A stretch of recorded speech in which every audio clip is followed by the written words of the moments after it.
ఉప ముఖ్యమంత్రి పవన్ కళ్యాణ్ అరుదైన ఘనతను ఖాతాలో వేసుకున్నారు. మార్షల్ ఆర్ట్స్లో ప్రావీణ్యులైన ఆయన ప్రాచీన జపనీస్ కత్తిసాము కళ కెంజుట్సులో అధికారికంగా ప్రవేశం పొంది అంతర్జాతీయ గౌరవాన్ని సాధించారు.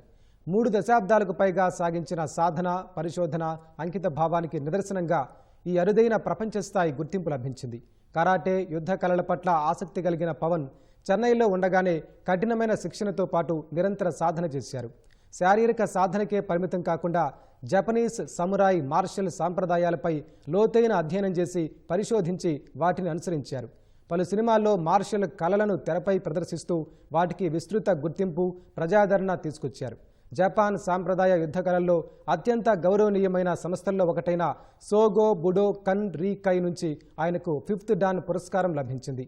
జపాన్ వెలుపల సోకే మురమత్సు సెన్సైలోని టకెడా షింగెన్ క్లాన్లో ప్రవేశం పొందిన తొలి తెలుగు వ్యక్తిగా ఆయన నిలిచారు.